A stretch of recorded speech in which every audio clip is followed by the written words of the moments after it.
Good night. Nice, nice. And who have the pleasure of speaking to tonight? My name is Ormiston Grant, better known as Pinky Grant. All right. Okay. So now we're doing entertainment with Mr. Grant here. And he has something special that we need part of the entertainment scene here. So, Mr. Grant, Pinky, for all intents and purposes, Pinky is what we'll work with. You want to give me your background on when you came to Canada? I left Trinidad in June 1970. Before leaving, I was an exchange technician. I used to work in a telephone exchange in St. Augustine. I came to Canada in June 1970. Okay, so seeing that I bring you into the entertainment now, because you know we have ball here now, and I can't remember you kicking a line. So, did you play home, or you just stay into the academics, or I was captain at QRC, what do you call it, A-code. A-code to the level before you go to the main team. I was captain of one of the teams. I named a team Joe. Those were the name of my team. And I was the captain of that team. I got called for a trial when Raymond was rising, and I think he had gotten injured. I got called to the first division, but I didn't make. I think I don't know who did make that I was writing. Yeah, I was a decent little player. You know. But Pinky, that is the best kept secret, boy.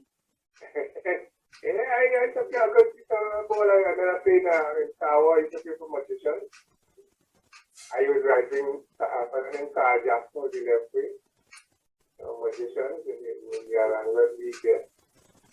Yeah, but you know, after that I started to read this other direction, and I forget all about football except when I came up here. Pinky came onto the circuit here because it is said that he's the guy that established the $1 party here in Toronto. So what he's saying here now is how this thing evolved into being the person who originated the $1 party here in Toronto. So he came in June, you said, 70. How was it within that time when you came? So playing to people, our type of people around, black people around. The West Indian community here. You know, you always hang out, you know the disparity between who come from where, they from China, we all hang out together. And the reason now, we look back in the old age, we find a lot of inter-community or inter-island marriages, you know, inter-island marriages, because we all used to hang out together. But we had one problem in pertaining to entertainment. You see, so I recognized that early, and I got into that I have to do something so that we could be entertained on the weekend. So I came down in Ryerson there, and I think in the preamp I told you that it was such a nice atmosphere, you know, after coming out of that type of schooling. You went QRC, I went Southeast, and it's a little more rigid. It's kind of compact. And Ryerson, I think I came in the cafeteria to check you out, and I got this kind of movie atmosphere. It was really a nice atmosphere. So how you look at that type of your schooling home and what Ryerson was offering when you came here?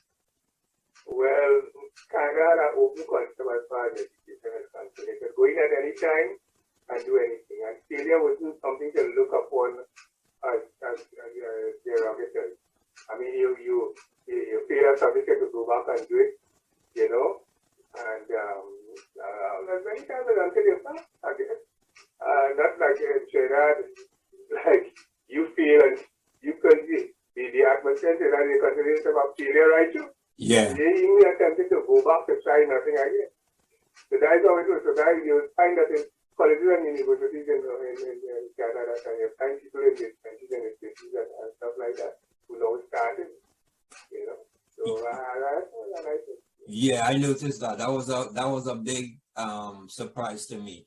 Now, as far as I understand that, from there is where you start to build, well, if I want to call it, a clientele for your private parties or whatever. So how you decide to put that together from Ryerson?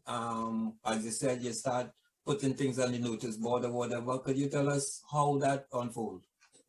Well, what happened is that we had a group, Afro-Caribbean Theatre Workshop. And we used to do things that you off the campus on the street on a Friday evening. And when we finished, I finished around 6, 7 o'clock. Nowhere to go. So we used to go to the local club or colonial. And we was, as students, we didn't have any kind of money. So we'd all, you know, swim and order a jug of, we ordered a jug of beer. You know, we put up the little pot and we ordered a jug of beer. And the waiter will bring it. And when that is finished and we call him, he put up again to get a second one. He wouldn't come because the first one he didn't get any tip. So we started getting bad treatment. I look at that and say, no, we don't need this. And what? We get in there talking. The entertainment is not like what we expect or whatever. No dance, right? So I decided I was living at that time in USA. You know what I said? That is an apartment or? It was a triplex, and I was at the top. Yeah, the top one was 2 bedrooms, second one was 1 bedroom, and the basement that one. I had the top one, and just me and my wife. I said, you know what, man, when we finish in the afternoon, maybe I should invite these guys over, let them come and have a line. I started. I said, listen, bring me a bottle. Those days, everybody's drinking wine. There's a wine called Brandon and Chauvin, 69 cents a bottle. So, guys are up with this 9 cents Brandon and they come over. But I know, as the night goes out, they run out of food. I used to go and buy 2 cases of beer and have it there. And then I started feeding them. And it was free to come. And they come upstairs. Every one of the bedrooms, because I didn't have any kids at the time. So who want to go and snooze and groove in the dark bedroom, but I had the living room empty. And they will come and they will party, and the wine will finish, and they started buying my beers. I had 2 cases, and they was $5 a piece. So I spent $10 in beer, and I tell them $1 for one. So 24 make for money, and then I tell it. And that's how I started making money. And the reason for doing that is it was twofold, because it's not a matter of we wouldn't get an entertainment to suffice us. It was also that we couldn't get jobs. You know, you go down to the manpower office, although you're straight, as we say, nowadays, it's straight, you don't know, you may go and try to get, and you have your Landed. So you go to them on immigration, and they say, oh, nothing today. Come back next week, and you have bus there, they give you 2 street classes. And they have you on this roller coaster back. I said, the hell with it. And by that effort I made doing this thing on a Friday night, and then I moved it to Saturday night. And then I realized that apart from the little group that we had, the Afro-Caribbean Theatre, which is probably about 20 of us. It started getting bigger. People started telling us. I never printed a flyer. People would be calling me on Wednesday. Any action? I don't think that's what you know what, I had to start charging. So I started charging them 50 cents to come in. And it started getting bigger. And then I really charged $1. And still more people I tell you used to have. I used to do it.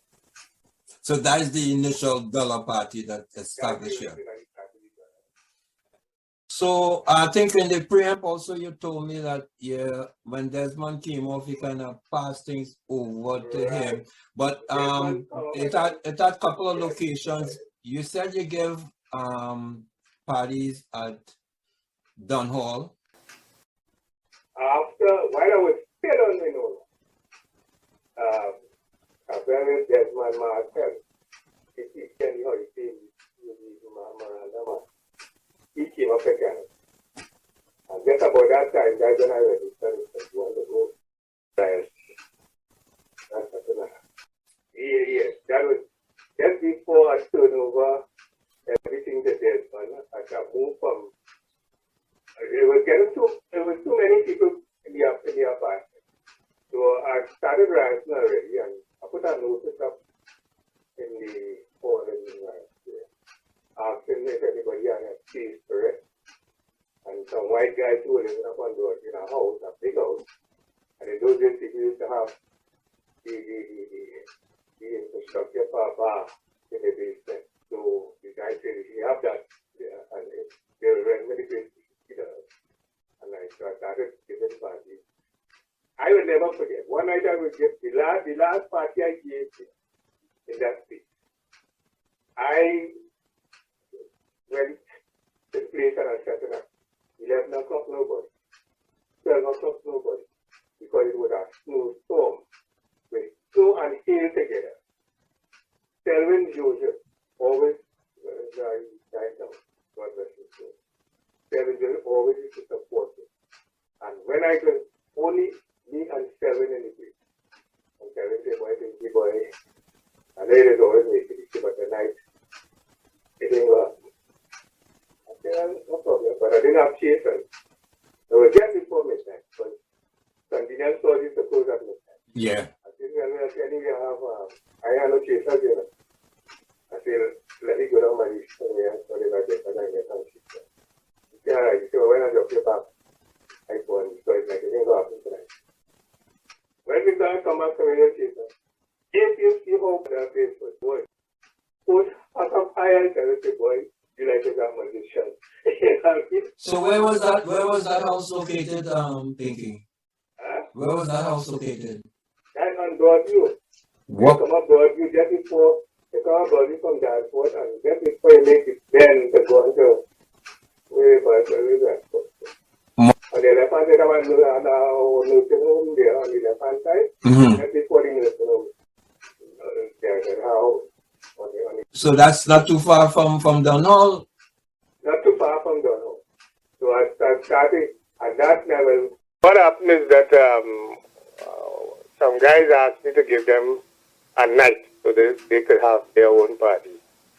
And it didn't turn out right. They had a brawl in the place, and the guys decided they weren't going to rent the place anymore. So I started looking around, and that was the end of it.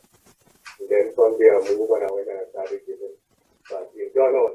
Okay, you said Dunhall. So how you relinquished Dunhall? Because I can't remember you giving party on Dunhall. Well, Dunhall was restricted in that, unlike the dollar house parties and stuff like that, you had to go get your bar license. And you had to adhere to all the restrictions. And I remember one night I had a Black Ivory and Suki. Black Ivory and Suki. That is sold. You know? So, yeah, and Santa. But Leroy, the Black Ivory, was my DJ of choice. He was on his coming out stage, but he was very good. He was very good. Very good DJ. And I remember the last time I had a function there, you know, West Indians don't come early to party. So, and you have to finish by 2 o'clock. There are the 2 o'clock restrictions. And at 11 o'clock, nobody in the place. And around 11:30, the LCBO inspectors came in to inspect your bar license and match what you have with what's on the license, and they checked everything. And they left. But by the time they left, it was close to midnight. And I remember one of the guys telling me, you know, they're going to come back. This guy's going to come back to check to see what's going on. And I realized, I say, I only have 1 hour. I have all these things to sell. And people now coming into the place. So I decided, I say, you know what, I'm going to move this party. That same night, I moved the whole party into a little one-room place that I had done in the Batters area. And it was a fantastic. I remember Alvin Thomas beating iron in the party. A very, very small look. I don't know how all these people kept it. And after that, I decided, I said, you know what? I can't take this restriction with this LCBO coming and checking your stuff and all that. And that's why I decided not to go back there. Well, McNeil, I used to have parties on a Saturday night, basically. Club Trinidad was the entertainment location that most West Indians used to go to. Who was running Club Trinidad then? The two guys, Clyde Mustin and Clyde Marshall. Right? And I guess this is good MDCs now, but let's just go. And I realized Mr. McNeil came and he told me, he said, listen, I want to start an organization to our little community center sort of thing, going for the West Indians in the community. And he formed a committee. You want to form a committee so you can have like a little museum. Some idea he had about a community hall. And I get to realize after is because somebody told me on a Saturday night he used to realize that his crowd was dwindling in the club. And most of them people were coming up to my party. He was trying to stymie me in a way. So he came up with this idea. And he did went through it. I remember on the committee was me, Selwyn Henry, Alvin Thomas, and Gaga, and I can't remember who else, one other person. And we formed this committee and he said, you know, let's have parties in Donhall. I remember he gave one party in Donhall. And then he decided, he said, let's go down to Washington. He went down to Howard University to get art because he had an art show and all of that at Masonic Temple. He had a whole 1 week exposure. And nothing after that, nothing came out of that. From that time, when I decided, you know what? There's one thing you want to think so. The parties I used to be given and we know that I started off with. I had just ordinary outset, you know. Ordinary outset, but the impact was in those days when you hear you know, R&B was ruling the roots at that time. And you hear heavy nice R&B on the radio. So we started looking at the WBLC in the Buffalo to get nice music. That's right. Some of them into the one channel, you know, the rang kind of. You want to listen to that. So nice R&B, all the black people using the WBLC and hearing this music, but you can't get it to buy any record stores in Toronto because You have to wait forever to get it. Yeah, it's a month or two before you get it. Yeah. So I used to drive and go down to Buffalo, buy it and come back to eat it. You know what I mean? Mm-hmm. So, but the set was just around and I said. So, they don't tell me what to do something. I give it a set. Give that one a set. And I said, you know, we started that about cookies, Santa, and So Desmond was the point person. The point person could get one. And he said, know that. I gave Desmond and Desmond started with Desmond. And I think Desmond took care of Santa and started off with this big Saturday game party down there. Yeah, then they started to look on the stage and they started to take fan and temper the bike, but they took care of Santa by equipment and thing and they move over and I just passed that up. Ask you another part of the entertainment thing now. Were you the person getting, you know, they start having parties at Oak Street, where you live? Oh, I was the first man to have a party, you know. The building was brand new. There's 210, there's 220, and I think there's 230. Which one did you live in? The one that faces Street. All right. Right? Yes. That building was brand new. And I remember the landlord was one of them Middle Eastern guys, sort of name was Rudy. And it was hard to bend, but we had two black guys from Trinidad, two black mechanics. Them used to control him. And them is who bring me on and I get to give a party down there. Wait a minute. Oh shit.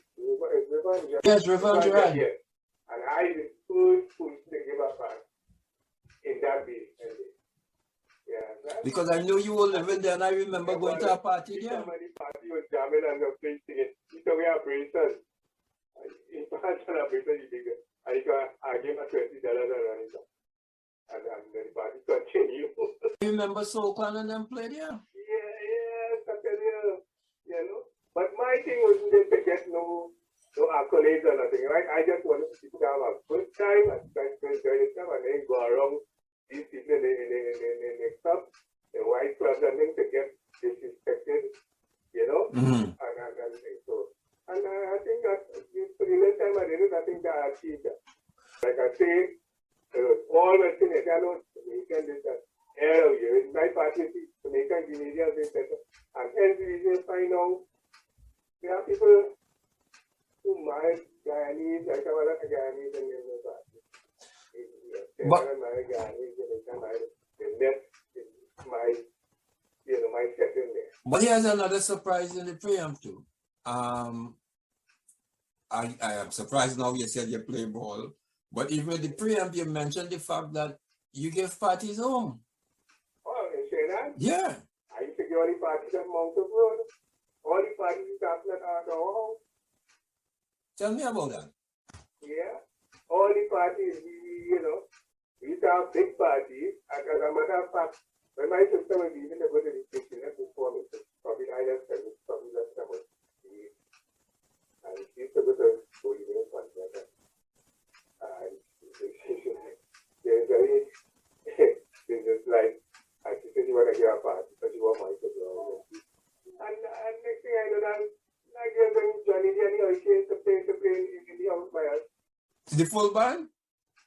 Yeah, of course, there was only about 4 or 5 of them I kind of Johnny and Oishie play in the house in Mount Hope. So that might have been a charge of charges. I think Like big money then. yes. The barong or after they drop something or what? No, but boy, I tell you now, you just look around and see. Stations that people used to party, they say, oh, how much people sit in it, you know? Mm-hmm. Not a lawn area. So it was both out and in then. So it's mostly outside then. No, man. In that days, nobody want to dance outside. At carnival time, they empty all these belt pensions from Richmond Street boys and put them out in the yard. And the parties inside, instead of putting up to 10 and having it in the yard. You know what I mean? Yeah. So how come you're now giving us Richmond Street Boys and you give us Krause? So you want to give us the sequence of that? No, so there's something I talk about where to get parties. Oh, so what primary school you went to before Krause? Where you passed from? I went there to Street Boys and came second and he started to concert. Composed by? Composed by my father. Okay. My father composed a calypso and they robbed me because 30 years son, I think. He was in the congregation first. And they gave me second. It's too late. My father made a brilliant calypso boy. Teachers for Dr. William. It's too late to file a protest, you know. Eh? It's too late to file a protest. Too late, I want to file it. It was too late and I protested. Yeah, So yeah. And I remember every word of it. The calypso was real nice. But 30 years, you know, and 30 years long as Sunday, I remember good. My father used to work the hall. Yeah, Pinky, I don't know if you recall, it's true I get to find out about Northern hiring, you know. You know what? Guys, I was going to say, this fellow William Joseph, he is a fellow, he's a on-tongue. Anyway, William go to get a job. He came here before me. He came together with they left on the same time. My way. And anyway, William go and get a job. And the time they hire William telling him, I have friends. bring whoever interview man, and they will tell, and we don't get people into northern election, get people into CN was the first pick. CN, I remember he told me, Yeah, that a group of guys got into CN. William is Grant to go there, man. I mean, William is a fella like that. There were a lot of people, and then he gets fed up, and he just put himself aside, and he went down Oakland to live. Okay, he went down the West London, and he put himself aside. Yeah, Pinky, your crew was William, as I say, Clayton, Smokey, and well, Amutali came in a little later. Yeah, he came through a little later. What? There are big things, big parade, big body contribution, tell us contribution like that. 21 years he did a festival. And he was bringing all the various ethnic together. How is he doing? Oh, he's doing fine, he's doing good. He's doing circumstances. He's having challenges like everybody else. He's doing good, man. Okay. Well, all right. Well, Pinky, Dollar Party man, now you put a stamp on it. They used to have a radio station, I think on one of the radio stations here, and they call it this one. I said, okay, I didn't do that for that, you know. I actually buy one of that, right? I put you together around that time when we used to be insulted and took the side with me, someone else, I think. And I don't want to post things, you know what I mean? Mm-hmm. But I know. You can authenticate anything I say here. You can call Desmond, ask him, you know what I mean?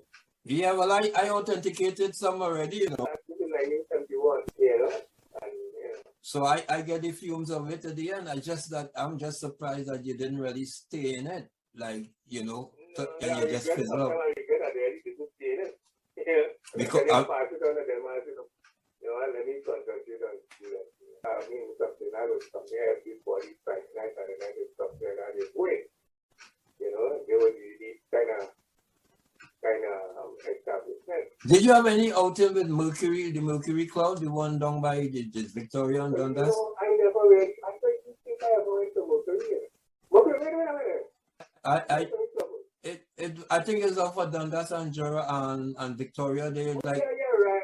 Don't ship around. Yes. I probably went to the club of midnight, but what used to happen in Mercury Club is that we used to go there for lunch somewhere around. You used to pay $1.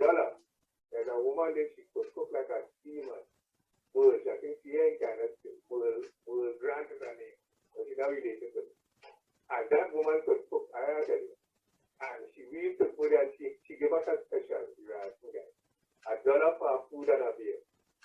So we used to go there every lunch and eat by Mercury. Every the children used to play there. Right. There you go. Yes. Yes. But in the night, because I didn't get my thing. Or you know, or I go to upstairs and I go crowd. But you just had a piece of information for the Mercury Club, though. That Ryerson guys used to go there and used to serve lunch. More grand boys, when I tell you how much I do. Must mention one thing. After all the Hubula, I come back up here. Elwood and Margaret came here. And they lift me out of the basement.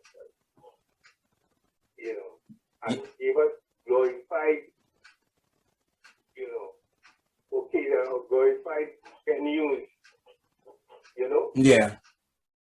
Especially on Kaibana time. I remember Kaibana, when you see Kaibana Friday night, for the parade Saturday, and then say, oh, I have a part. If it's somebody's basement, they go and they come out and dark at this. Yeah, look at them come and look at it. They did it grandiose. You understand? Mm-hmm. You bring a party. Kaibana, 16 artists. They go with it. Yeah, they did it great. So, I always have a kudos to them. They did well. They raised the standard. All right. So, Pinky, I want to thank you for the information. Thanks for the time you gave me, and stay safe. Yeah, man. Okay. You take it easy. All right. Okay.